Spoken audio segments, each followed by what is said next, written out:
কাঙালে ধন থাকলে ভগবান পাওয়া যায়, ভগবান পেতে হলে ধনও লাগে আবার কাঙালও হওয়া লাগে।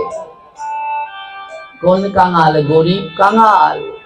কোন ধন? টাকা পয়সা ধন না, ভগবান পেতে হলে কৃষ্ণ ধনে ধনী হতে হবে, আর নয়ন জলে ভেসে ভেসে সাধু সঙ্গের কাঙাল হতে হবে।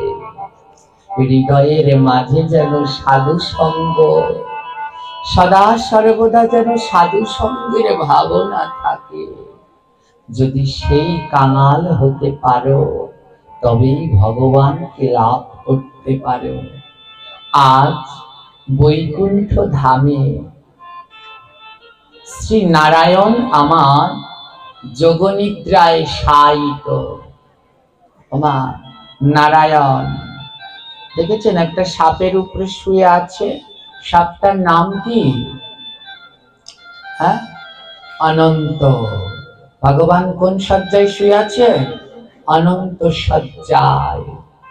সেই অনন্ত শয্যায় ভগবান শায়িত রয়েছে, আর তার চরণের পাশে বসে বসে মা লক্ষ্মী চরণ সেবা করছে। মা লক্ষ্মীর ভাগ্য কত ভালো দেখেছে। হ্যাঁ, সারাদিন নারায়ণের চরণ সেবা করে। মা লক্ষ্মী সারাদিন নারায়ণের চরণ সেবা করে। তো আজকে মা লক্ষ্মী নারায়ণের যখন চরণ সেবা করছেন, হ্যাঁ, তখন ওই সাগরের ভিতরে, ক্ষীরোদ সমুদ্রের ভিতরে একটা কচ্ছপ, হ্যাঁ, ক্ষীরোদ সমুদ্রের ভিতরে একটা কচ্ছপ, সেই কচ্ছপটা ওই জলের ভিতরে বসে বসে লক্ষ্য করছে মা লক্ষ্মী যে নারায়ণের চরণ সেবা করছে। তো কচ্ছপটা মনে মনে ভাবছে, আহা আমার ভাগ্য, আন্টি আমার ভাগ্য কত ভালো, আমার ভাগ্য। কচ্ছপটা মনে মনে বলছে মা লক্ষ্মীর ভাগ্য কত ভালো যে সমুদ্রের ভিতরে বসে দর্শন করছে, আর বলছে কত ভাগ্য তোমার মা লক্ষ্মী, তুমি সেই পরম পথ নারায়ণের চরণটা অনাবরত সেবা করছো, তোমার ভাগ্য কত ভালো। মা লক্ষ্মী নারায়ণের চরণ সেবা করছে, প্রাণ ভরে চরণ সেবা করছে। আর কচ্ছপটা দূরে দূরে থেকে ওই একটু পর পর জলের ভিতরে ডুব দেয় আর মাথাটা উঁচু করে দেখে। আহা, আর মনে মনে ভাবে আমারও যদি এমন ভাগ্য হতো, আমারও যদি এমন ভাগ্য হতো, মা লক্ষ্মীর মতো ভগবানের চরণ সেবা করতে পারতাম, আমার জীবনখানাও ধন্য হয়ে যেত, আমার জীবনখানাও ধন্য হয়ে যেত। প্রতিদিন একই সমুদ্রের জলের ভিতরে লক্ষ্মীও আছে, কচ্ছপও আছে, কিন্তু লক্ষ্মীর ভাগ্য কেমন, সে নারায়ণের চরণ সেবা করছে, আর কচ্ছপটা জলের ভিতরে রয়েছে। ওমা আপনারা মা লক্ষ্মীর পুজো করেন তো? সবার ঘরে ঘরে লক্ষ্মী আছে তো? আছে। সবার ঘরে ঘরে গিয়ে দেখলে একই দশা দেখা যায়, সবার ঘরে কেবলমাত্র লক্ষ্মী রয়েছে, নারায়ণ নেই। সবার ঘরে গৃহে গৃহে লক্ষ্মী পুজো করেন, কিন্তু তার সঙ্গে নারায়ণ নেই। যদি লক্ষ্মীর সাথে নারায়ণ থাকে, হ্যাঁ, যদি লক্ষ্মীর সাথে নারায়ণ না থাকে, তাহলে মা লক্ষ্মী কোনো সময় সেই পূজা গ্রহণ করে না, গ্রহণ করে না। যে সতী নারী, সে স্বামীর প্রসাদ ছাড়া আর কিছু গ্রহণ করে না। মা লক্ষ্মী সে নারায়ণের প্রসাদ ছাড়া অন্য কিছু গ্রহণ করে না। মা লক্ষ্মী সে সদা সর্বদা নারায়ণের প্রসাদ গ্রহণ করে। তাই যদি নারায়ণের সেবা না দেয়, তাহলে মা লক্ষ্মী সেই বাড়িতে ভোগ গ্রহণ করে না। উল্টে মা লক্ষ্মী আরো রেগে যায়। সবার বাড়িতে গেলেই দেখা যায় কি শুধু লক্ষ্মীর চিত্রপট, মনে রাখবেন ঠাকুর ঘরে কোনো সময় খালি লক্ষ্মীর চিত্রপট রাখতে নেই। যে লক্ষ্মীর সাথে নারায়ণ আছে সেই লক্ষ্মীরই গৃহের ভিতরে সেবা করতে হয়। আজ কি হলো, আমরা এই ভুলগুলো অনেকেই করি। হ্যাঁ, এই লক্ষ্মী আছে কিন্তু নারায়ণ নেই। নারায়ণ যদি না থাকে তাহলে সে তো মা লক্ষ্মী তো গ্রহণ করেই না, বরং উল্টে রেগে যায়। ওমা, যদি এক বাড়িতে স্বামী আর স্ত্রী দুইজন, সংসারে মানুষ কয়জন, এবার পাশের বাড়ি থেকে নিমন্ত্রণ করেছে দুপুরে প্রসাদ পাওয়ার জন্য। এবার ঘরে স্বামীও আছে স্ত্রীও আছে। এবার স্বামীকে নিমন্ত্রণ না করে স্ত্রীকে নিমন্ত্রণ করেছে। স্ত্রীর কি যাওয়া উচিত না উচিত না? জোরে বলুন, উচিত না। কারণ স্বামী যেমন হোক, স্ত্রীর কাছে স্বামী তার পরম দেবতা। হ্যাঁ, যারা এই স্বামীকে সম্মান করে না, মানে না, তাদের দুঃখেরও কোনো শেষ থাকে না। দুঃখেরও কোনো শেষ থাকে না। এর জন্য বলছে মা লক্ষ্মীকে দেখে শেখো, শিখে লক্ষ্মীমন্ত হও। মা লক্ষ্মীকে দেখে লক্ষ্মীর মতো হও। ওমা, আপনারা দুর্গা পুজোয় যান, দুর্গা ঠাকুর দেখতে যান তো? দুর্গা পুজোতে যান তো? তো দুর্গা পুজোতে ওই যে মা দুর্গা বাবার বাড়িতে বেড়াতে আসে কয়দিনের জন্যে? জোরে বলবেন। মা দুর্গা একা আসে? সঙ্গে কে আসে? লক্ষ্মী, সরস্বতী, কার্তিক। ওমা, মা দুর্গা 10টা হাতে 10টা অস্ত্র নিয়ে এসেছে। হ্যাঁ, 8টা 10টা অস্ত্র শস্ত্র নিয়ে এসেছে। কার্তিকও তার যা লাগবে নিয়ে এসেছে, সরস্বতী তার বিনা লাগবে সে নিয়ে এসেছে। আর মা লক্ষ্মী কি নিয়ে এসেছে বলুন তো? কি নিয়ে এসেছে? মা লক্ষ্মীর হাতে এমন একটা থাকে না, ওটা কি? হ্যাঁ, জোরে বলুন। হ্যাঁ, সিঁদুরের কৌটা তো। অনেকের মনে সন্দেহ, তার জন্য বলতে পারছে না। এইগুলাই লাফায়, মানে আগে শুনছে, এমনি বলতে পারতো না, চ্যাং মাছের মতো। এবারে হলো, যদি না জেনে বলতো তাহলে বলতাম উত্তম টিচার, ফেল করেছো। এবারে এই যে হাতে যেটা আছে আপনারা বলছেন না, কারণ একদল জানে আর এক দলের মনে সন্দেহ। কেমন লক্ষ্মীর পূজা করেন দেখেন, লক্ষ্মীর হাতে কি রয়েছে সেটাই বলতে পারছেন। মা লক্ষ্মীর হাতে যেটা রয়েছে, অনেকে বলে কলস, অনেকে বলে সোনার ঝাঁপি। ওটা কলসও নয়, সোনার ঝাঁপিও নয়, ওটা হচ্ছে সিঁদুরের কৌটা। মা লক্ষ্মী 5 দিনের জন্য বাবার বাড়িতে বেড়াতে এসেছে। হ্যাঁ, ওই মা দুর্গার সাথে সঙ্গে করে কি নিয়ে এসেছে? মা দুর্গা কি মা লক্ষ্মী কিসের দেবী? এটাতে সন্দেহ আছে? জোরে বলুন, মা লক্ষ্মী কিসের দেবী? ধন সম্পদের দেবী। ধন সম্পদের দেবী, দুর্গা শক্তির দেবী, তার জন্য কত গাছ নিয়ে অস্ত্র শস্ত্র নিয়ে এসেছে। আর মা লক্ষ্মী ধন সম্পদের দেবী, তার আনার কথা কয়েক ট্রাঙ্ক সোনা মোহর, এইগুলো। কিন্তু মা লক্ষ্মীটা আনলেন না। মা লক্ষ্মী আনলেন হাতের মধ্যে করে সিঁদুরের কৌটা। কেন?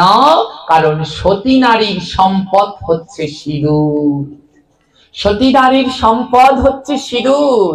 তাই বলছে মা লক্ষ্মীকে দেখে শেখো, লক্ষ্মীমন্ত হও। ওমা, আপনারাও বাপের বাড়িতে বেড়াতে যান, মা লক্ষ্মীও বাপের বাড়িতে বেড়াতে যায়। আপনাদের আর মা লক্ষ্মীর মধ্যে পার্থক্য কি জানেন? আপনারাও ক্যাটের তলে একটা জিনিস নিয়েছেন, মা লক্ষ্মীও একটা ওই ক্যাটের তলে নিয়েছে। আপনারা ক্যাটের তলে নেন ভ্যানিটি ব্যাগ, নেন কি না? ভ্যানিটি ব্যাগ নেন। ওই ভ্যানিটি ব্যাগের ভিতরে রাজ্যের সব পাওয়া যাইবে, কসমেটিকের দোকানের আইলিন, কাজলি, আইবুরু, ফাইবুরু, কি কি কয়, মেকআপ ফেকআপ যা আছে সব পাওয়া যাবে। ক্যাটের তলে নেয় কেন? দামি জিনিস কেউ যেন টেনে না নিতে পারে, হাতে নেয় না, টেনে নেবে তো ক্যাটের তলে নিয়েছে। ওই মেকআপ, সোনো, পাউডার, আইলিনি, ফাইলিনি যত আছে সব নিয়েছেন, কিন্তু আসল জিনিসটা ক্যাটের তলে নেননি। কি নেননি? সিঁদুরের কৌটা। মা লক্ষ্মী শিক্ষা দেয়, দেখো আমিও বাবার বাড়ি এসেছি, কিন্তু আমার সিঁদুরের কৌটা আমি স্বামীর বাড়িতে রেখে আসেনি। যারা সতী নারী তারা কোনো সময় সিঁদুরের কৌটা রেখে কোথাও যায় না। ওই ভ্যানিটি ব্যাগের মধ্যে ওই কসমেটিক ভরার আগে সিঁদুরের কৌটোটা ভরেন। আরে মায়েরা শুনেন, বাড়িতে অতিথি এসেছে, আপনার সিঁদুরের কৌটা নিয়ে তারা সিঁদুর দিচ্ছে, কোনো কালে দেবেন না। আপনার সিঁদুরের কৌটা থেকে যাকে সিঁদুর দেবেন, ওই একদিন সিঁদুর পড়তে দিলে আপনার স্বামীর আয়ু একদিন কমে যাবে। যত বড় অতিথি আসবে, কোনোদিন কোনো অতিথিকে নিজের সিঁদুরের কৌটো দিয়ে সিঁদুর দেবেন না। ও যেটাই সিঁদুর না নিয়ে আসবে ওটা লক্ষ্মী ছাড়া। লক্ষ্মী ছাড়া, লক্ষ্মী ছাড়লো না সিঁদুরের কৌটা, তুই তো লক্ষ্মী ছাড়া, লক্ষ্মী ছাড়ার থেকেও অধম। লক্ষ্মী সিঁদুরের কৌটা নিয়ে এসেছে আর তুই তোর সিঁদুরের কৌটা বাড়িতে রেখে এসেছিস। কোন সময় নিজের সিঁদুরের কৌটা রেখে আসতে নেই, যেইখানে যাবেন সঙ্গে করে সিঁদুরের সতী নারীরা সিঁদুরের কৌটা নেবেন। এই যে এখানে মায়েরা, অনেক মায়েরা এসেছেন, কষ্ট পাবেন না, এগুলো বলতে হয়, বুঝছেন? বর্তমান অবস্থা খুব খারাপ। তো আজ এই যতগুলো মায়েরা বসেছেন এর 100 ভাগের 80 ভাগের কপালে গাবের আঠা লাগানো। গাবের আঠা মানে বোঝেন? টিপ টিপ। এই যে শ্রাদ্ধ দিচ্ছেন কপালের উপরে, শ্রাদ্ধের ফোঁটা, এটার নাম দিয়েছি। এইগুলো কোনো সময় পড়তে নাই। হাসছেন আপনারা, এটা সত্যি, এগুলো পড়তে নাই। হ্যাঁ পড়েন, কোন সময়? যদি কেউ চাকরি করেন, অফিসে যান, সেই সময় পড়বেন, তাও সিঁদুর দিয়ে সিঁদুরের উপরে পড়বেন। এই ধর্মীয় অনুষ্ঠানে এসেছেন প্রত্যেকটা, দেখো কয়েকটাই বুড়া হয়ে গেছে, চুলের অর্ধেক সাদা, তো একেবারে খায় যেন সাদা হয়েই গেছে, কি কয় রং নাকি, তো সেও ঠিক পড়েছে। দুঃখের জ্বালায় আর বাঁচলাম না, তাই বললাম এই টিপ পরা কোনোদিন উচিত নয়, মহা অপরাধ। সতী নারীদের 5 জায়গায় সিঁদুর পড়তে হয়। কয় জায়গায়? জোরে বলো, কয়জনে পড়েছ? ওই যে কয়টা একটু পাঠ শোনে সেই কয়টায়, আর একটারও নাই। 5 জায়গায় সিঁদুর। প্রথম কোথায়? ললাটে, তারপরে সিঁথিতে, তারপরে কণ্ঠে, তারপরে 2 শাখায়, তারপরে নিজের শাড়ির আঁচলে। এই 5 জায়গায় সিঁদুর পড়লে লাভ আছে মাগো। সিঁদুর পরো, যতদিন এই সিঁদুরের জোর আছে ততদিন খুব ভালো আছো। যেদিন কপালে আর সিঁদুর উঠবে না সেই দিন বুঝবে সিঁদুর না থাকার কি জ্বালা। যারা স্বামীদেরকে হারিয়ে জীবন যাপন পালন করছে, ওটা একটা খুঁটি। ওই স্বামীও স্ত্রীর খুঁটি, স্ত্রীও স্বামীর খুঁটি। যারা ওই যেদিনকে হারাবা সেদিনকে বুঝবা টিপ দেওয়ার স্বাদ কেমন লাগে, সেদিন আর ওই লাল টিপ জুটবে না। হ্যাঁ, তাই এই টিপ বন্ধ করে, বিশেষ করে যখন ধর্মীয় অনুষ্ঠানে যাও, বাড়িতে বসে যা খুশি ডিস্কো ডান্স করো, আমি কিছু বলবো না, কিন্তু ধর্মীয় অনুষ্ঠানে গেলে এই টিপ পরা বন্ধ করো। হ্যাঁ, সিঁদুর 5 জায়গায় কেন পড়ে? প্রথমে ললাটে, এই কপালে। ওমা, কপালে সিঁদুর পড়লে কি হয়? স্বামীর যদি মন্দ ভাগ্য থাকে, প্রথম সিঁথিতে, সিঁথিতে লম্বা করে সিঁদুর পড়তে হয়।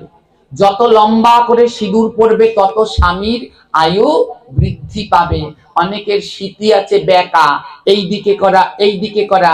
যাদের সিঁথি বেঁকা, মনে রাখবেন এগুলো শাস্ত্রের কথা। কোন গ্রন্থ? শঙ্করাচার্যের রচিত সৌন্দর্য লাহরি করে দেখবেন।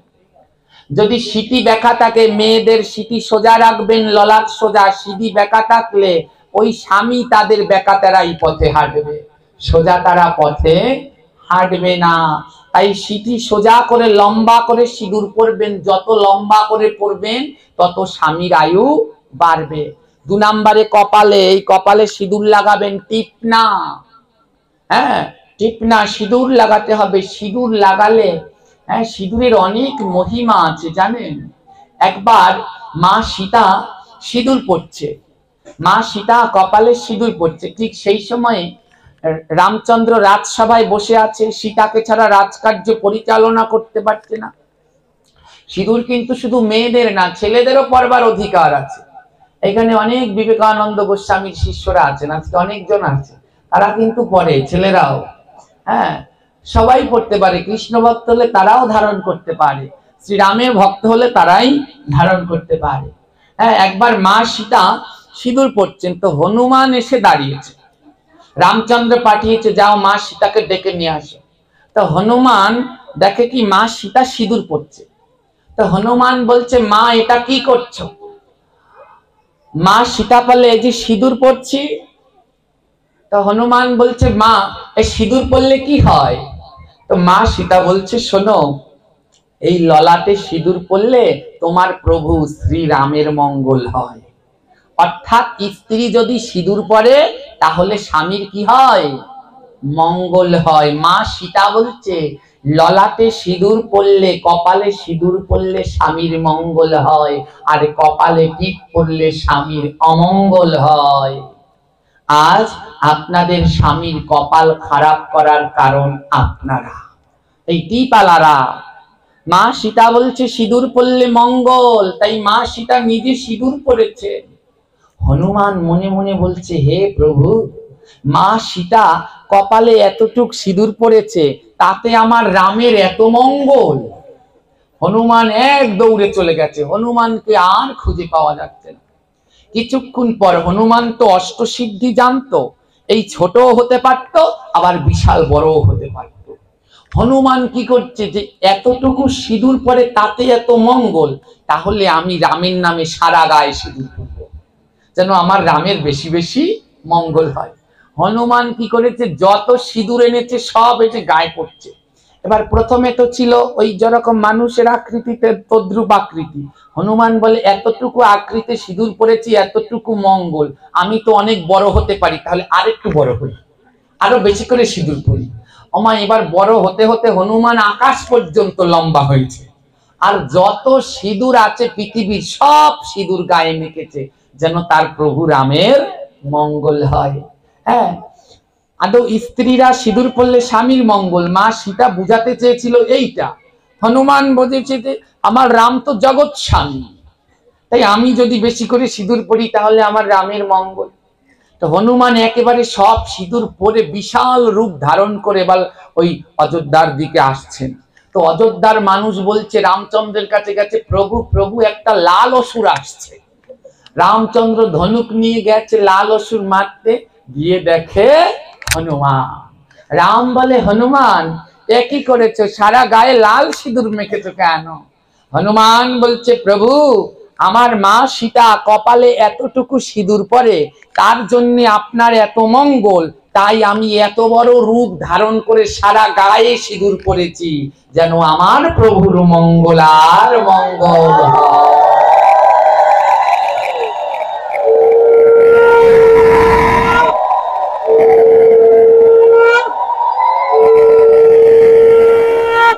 তখন শ্রী রামচন্দ্র আশীর্বাদ করেছিলেন, জগতের কোন ভক্ত যদি এই হনুমানের প্রসাদী সিঁদুর ধারণ করে তাহলে তারা আমায় লাভ করতে পারবে। তার জন্য দেখবেন ওই অযোধ্যায় যখন রাম মন্দির দর্শনে যাবেন, যারা রাম ভক্ত ওরা কিন্তু কপালের মধ্যখানে এরকম টানা করে সিঁদুর পরে। হ্যাঁ, তো এই সিঁদুর পড়লে স্বামীর মঙ্গল হয় বলেছেন স্বয়ং মা সীতা। আর আপনারা সেই সিঁদুর বাদ দিয়ে পড়ছেন এই গাবের কষ, গাবের ছোগা, না কষ না, খোসা। গাব চেনেন আপনারা? লাল রঙের গাব হয়, বড় বড়, চেনেন? ও একটা এরকম উল্টা দিলে গায়ে ডলা দিলে কি হয়, গা চুলকায় না?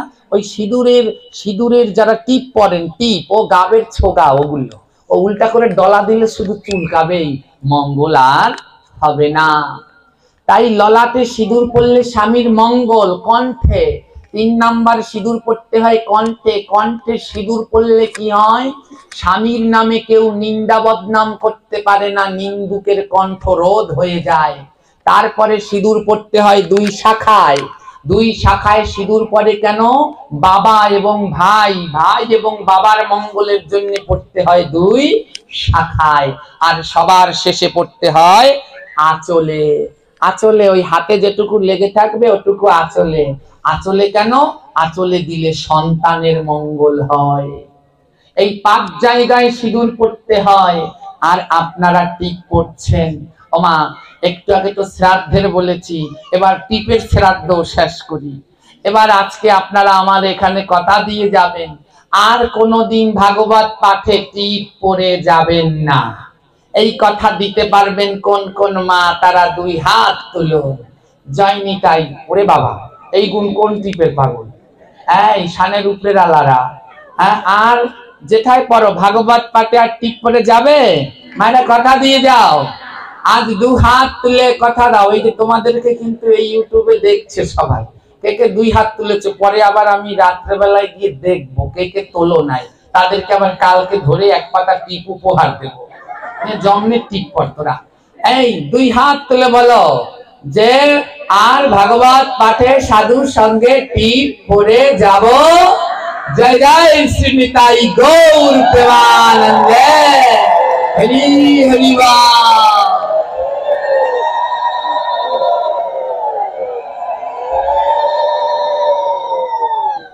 আমা এবার শুনুন, যাদের বাড়িতে এই লক্ষ্মী মা লক্ষ্মীর পুজো করেন, মা লক্ষ্মীর পুজো করলে কোনো সময় মা লক্ষ্মীর একার পুজো করতে নাই।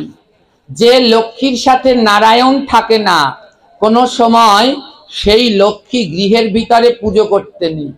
হ্যাঁ, গৃহের ভিতরে রাখতে পারেন একার লক্ষ্মীর ছবি, কিন্তু ঠাকুর ঘরের ভিতরে পুজো করতে নেই। কেন? একটু আগে যে বলেছিলাম, যদি দুইজন থাকে ঘরের ভিতরে, স্বামীকে যদি নিমন্ত্রণ না করে স্ত্রীকে করে, তাহলে স্ত্রীর কোনোদিন যাওয়া উচিত না। যায় যেগুলা ছুচ্ছা, সেইগুলায় ছুচ্ছা চেন তো, মানে গ্রামের চিহা চিহা চিহা গো, কাউরে দাওয়াত দেওয়া লাগে না, তেলের গন্ধ পেলে দৌড়াতে সুরসুর করতে করতে চলে যায়। তো যারা স্বামীকে ভালোবাসে, হ্যাঁ, যারা স্বামীকে মান দিতে জানে, তাহলে তারাই গোবিন্দের কৃপা লাভ করতে পারবে। এবারে অনেক বাবারা মনের ভিতরে সাহস, হ্যাঁ, তারা তো আনন্দে নাচছে, ওরে বউ কেমন লাগে। বাবাদেরকেও বলি, হ্যাঁ, অনেকে আছে স্ত্রীর গায়ে হাত তোলে। যারা স্ত্রীর গায়ে হাত তোলে, শাস্ত্রে স্পষ্ট বলা আছে, যতদিন চন্দ্র সূর্য থাকবে ততদিন তারা নরকের যন্ত্রণা ভোগ করবে। কোন সময়ই 5 জায়গায় হাত দিতে নিষেধ করা হয়েছে। 5 জনাকে মারবে না কোনো সময়। নারী, শিশু, গো, ব্রাহ্মণ, হ্যাঁ, আর গুরুস্থানীয় যারা রয়েছে, এদের গায়ে কোনো সময় হাত তুলতে নেই। মহা অপরাধ, এইগুলো করবেন না। এবার অনেকে বলবেন, বাবা আমাকে ওই খালি টিপ পড়লে দোষ, তাই বেটারা করবে কি? আগে কি আমাকে কোনো মঙ্গল নেই? তারা আপনাদের সিঁদুর এনে দেবে, আর আপনারা সেই সিঁদুর ধারণ করবেন। হ্যাঁ, আদৌ কি জানেন, এইগুলো এই পাঠগুলো করে যখন আমরা ইউটিউবে দেই, তখন কমেন্ট করে, এই পাঠকে গো জ্বালায় আর বাঁচা যায় না, সারাদিন শুধু মাতারি গো পিছনে লাইতে থাকে, তাগো কি দোষ, তাগো কি দোষ, বেডাগো কিছু কয় না। আদৌ স্বামী স্ত্রীর সম্পর্ক দোষ গুণ দিয়ে বিবেচনা করা যায় না। স্বামী স্ত্রীর সম্পর্ক দেখলে দেখতে হবে মা কালীকে। হ্যাঁ, স্বামী স্ত্রীর সম্পর্ক দেখলে দেখতে হবে মা কালীকে। মা কালী শিবের বুকের উপরে পা দিয়ে দাঁড়িয়ে রয়েছে। ওমা, কেউ যদি স্বামীর বুকের উপরে পাড়া দেয় কোনো স্ত্রী, স্বামী তো কালকেই কি যেন করে, ডাইভোর্স না ডিভোর্স, ওই দিয়ে দেবে যে আমার বুকের উপরে পাড়া দিয়ে দাঁড়িয়েছে, ওরে এখনই ডিভোর্স। ডিভোর্স বলে না? হ্যাঁ, ওই। হ্যাঁ, কিন্তু ডিভোর্স, স্বামী স্ত্রীর সম্পর্ক 7 জন্মের, ও ডিভোর্স ডাইভোর্স আর রেজিস্টারে কোনো কাজ হয় না। হ্যাঁ, ওই এমন অটুট বন্ধন, মা কালী শিক্ষা দেয় সেই বন্ধন। শিব দাঁড়িয়ে রয়েছে মা কালীর বুকের উপরে পা দিয়ে, তাতে মহাদেব একটু রাগ হয়নি, বরং প্রাণ ভরে দেখছে মা কালীর মুখ। হ্যাঁ, জিজ্ঞেস করছে, হ্যাঁ গো, তুমি এত কিছু থাকতে নিজের বুকটা পেতে দিলে কেন? শিব বলছে, কেন জানো, তুমি যদি আমার বুকের উপরে পা দিয়ে দাঁড়িয়ে থাকো, এমনি করে আমি যখন মাথাটা জাগাই, এখন তো কালীবানায় ওই চ্যাপটা করে শিব দেয়, ওরকম করে দেওয়ার নিয়ম না। শিব থাকবে সোজা টান হয়ে। হ্যাঁ, দক্ষিণেশ্বরে গেছো কেউ? দেখেছো দক্ষিণেশ্বরে মা কেমন আছে? অমন ভাবে শিব থাকতে হবে সোজা।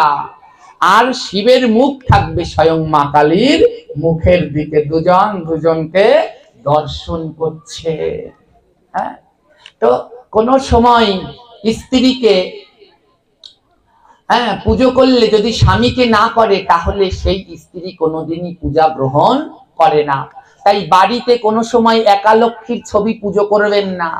যেই লক্ষ্মীর সাথে নারায়ণ আছে সেই লক্ষ্মী গৃহের ভিতরে পুজো করতে হয়। হ্যাঁ, এবারে শুনুন তো, যে লক্ষ্মীর সাথে নারায়ণ নেই, আবার অনেক বিবেচনা আছে। গৃহের ভিতরে লক্ষ্মীর চিত্রপট রাখতে হলে অনেক বিবেচনা করে রাখতে হয়। অনেক লক্ষ্মীর পেঁচা, যদি কোনো লক্ষ্মীর পেঁচা ডান দিকে থাকে তবে সেটা কোনোদিন লক্ষ্মী না, সেটা অলক্ষ্মী। লক্ষ্মীর পেঁচা থাকতে হবে বাম দিকে। যে কোনো দেবদেবীকে পুজো করলে পরে সঙ্গে তার বাহনকেও পুজো করতে হবে। এই যে দেখুন নতুন ঠাকুর বানিয়েছে, ওখানে মনসা আছে, মনসার বাহন কি আছে? হাঁস। হ্যাঁ, ওকেও পুজো করতে হবে। ওই বাহন না থাকলে তাহলেও দেবদেবীর পুজো হয় না। তদ্রূপ নারায়ণের ছবি রাখলে খেয়াল রাখতে হবে নারায়ণের বাহন কি? গরুর পাখি। নারায়ণের সাথে যেন তার গরুর বাহনও থাকে।